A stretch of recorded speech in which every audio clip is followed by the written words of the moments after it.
A very good day to you. I'm Hank Gross, MidHudsonNews.com. It's Tuesday, May 21st. The news today brought to you by the Galleria at Crystal Run. Hundreds of law enforcement officers from several local, state, and federal agencies conducted a major early morning sweep in the city of Newburgh today. Federal agents from the ATF, state police, the Orange County Sheriff's, and the District Attorney's Office and the City of Newburgh Police conducted coordinated raids.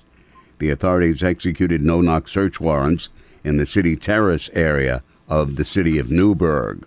A Newburgh woman who was driving in Marlboro on March 1st and struck and killed two pedestrians on Route 9W was arrested by the state police on Saturday and charged with 2 counts of leaving the scene of an accident that resulted in death. On Monday, 25-year-old Angela Filch was arraigned in Ulster County Court in Kingston after being indicted in the deaths and remanded to the county jail in lieu of $50,000 cash bail, $100,000 property bond, or $150,000 partially secured bond. Killed in the incident were Donna Cristallo and Stephen Selich, both of Kingston. They had been crossing the roadway when they were struck by a 2020 Kia Forte driven by Filch. She did not stop to check or render aid. She was stopped and identified by police several minutes later on Route 9W in Newburgh as she was driving the badly damaged car. A full-size school bus and a minivan school bus crashed at around 8:30 yesterday on Route 52 in Jeffersonville. The driver of the minibus later died at Westchester Medical Center, said Sullivan County Undersheriff Eric Shaboti. The victim was identified as 70-year-old Charles McAdams of Loch Sheldrake. He was driving a Rolling V Bus Company minivan at the time of the accident. At the scene of the crash, Sullivan County Sheriff's deputies found a full-size school bus that had been traveling westbound when it was struck by a minivan school bus that was traveling eastbound. Shaboti said the investigation at the scene indicated the minivan crossed the double yellow line into the path of the full-size bus, causing the collision. 2 children in the minivan appeared unharmed. They were taken to Callicoon Hospital as a precaution. The driver of the full-size school bus refused medical aid, but the attendant was also taken to Callicoon Hospital to be checked out.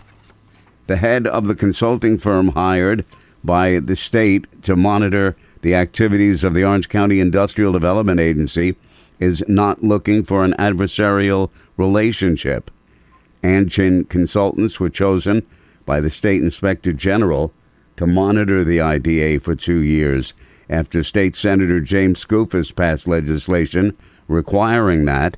He has been unsatisfied with operations and decisions of the IDA, but lead monitor Brian Sandvidge told the Oversight Committee of the Orange County Legislature on Monday that while the state law gives them veto power on all of the IDA decisions, that's not their intent.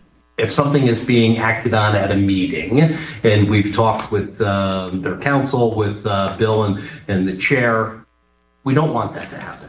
So that's why we're involved early. So right now we get the agendas, get 7 days at a time with all the background. Bill's suggestion was, let's do a call the week before that. And then I had said, if we have something that has particular nuances to it, whether it's politically sensitive, something that may be unique or something, as soon as you know of that, let's have a discussion.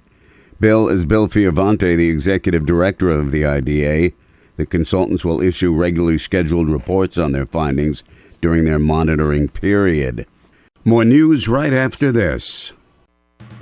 Find over 100 retailers allowing you to spend hours shopping safely at the Galleria at Crystal Run. Enjoy the big brands and the diverse selection of family-owned stores all in one location. The Galleria at Crystal Run offers dining options for everyone with Fuji, 110 Grill, Allen's Mediterranean Grill, and Peru Cuisine.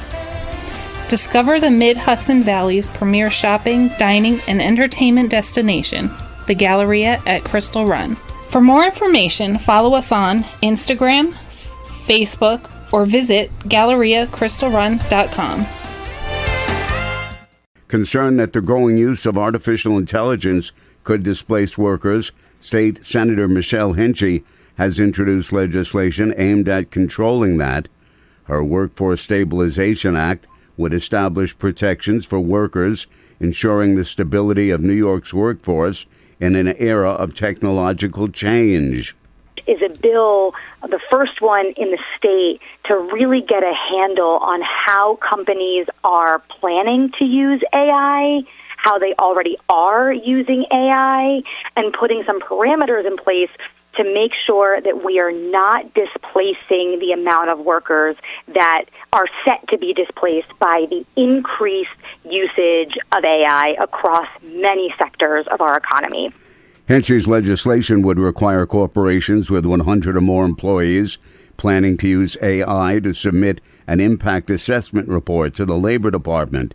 It would also impose an additional 2% surcharge on corporate income taxes for companies that use AI to replace 15 or more workers or rely on AI for data mining. George Kohler, who served in legendary General George Patton's 3rd Army Division, 550th Battalion during World War II, will serve as the Grand Marshal of the City of Newburgh Memorial Day Parade on Monday. There will be services at Washington's headquarters immediately after. Kohler, who's 100, served in Patton's anti-aircraft machine gun unit. He was in the second wave of the Normandy invasion in 1944. After deliberating for a few hours yesterday afternoon, a jury convicted 40-year-old Luciano Incardona of firing 2 shots at a man on Main Street in Poughkeepsie on the afternoon of March 15, 2023. The prosecutors from the Dutchess County DA's office argued that Incardona fired the shots at Dwayne Joyner in retaliation for beating the defendant up earlier in the day after Incardona was throwing eggs at a woman to humiliate her, and Joyner intervened. I'm Hank Gross, MidHudsonNews.com. The news today brought to you by the Galleria at Crystal Run.